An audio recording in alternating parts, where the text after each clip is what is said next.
Now to some sad news as well. Cracks are emerging on what happened within police circles on the 20th of June 2024 when Rex Masai met his death during the Gen Z protests.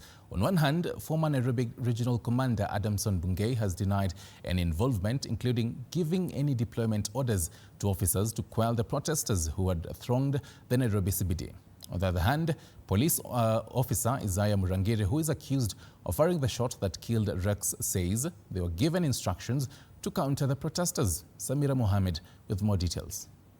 That also helped me God. The inquest into the murder of Rexx Masai, a protester who was shot dead during the Gen Z protest, continued Wednesday at the Milimani Law Courts.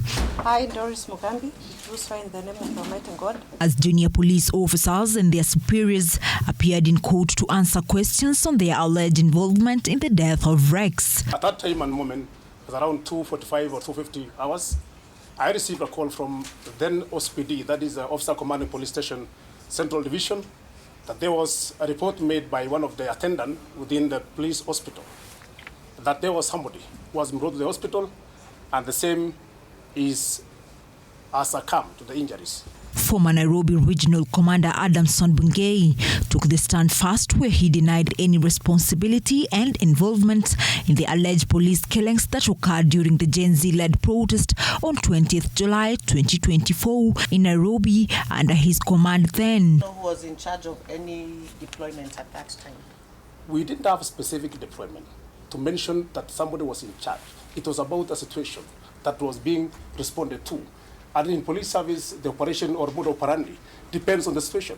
As the officer in charge of overseeing security and law enforcement in the region, Bungei claimed he was unaware of whether Rex Masai sustained any injuries, and if he did, he could not confirm whether the injuries resulted from a gunshot. Be specific and let's be realistic on this one because of one point. Note that after postmortem, not before postmortem. So I'm specific that before that postmortem was done, we didn't know until the postmortem report was out. That's the only time now we can confirm from the records of the doctor.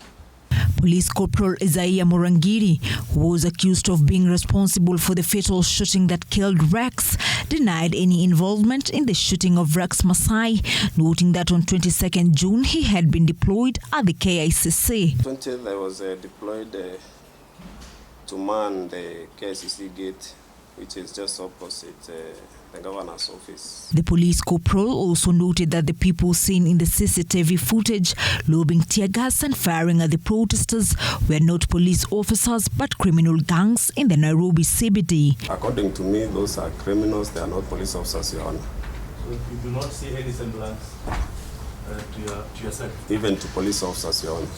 Samira Mohammed for TV 47, Nairobi.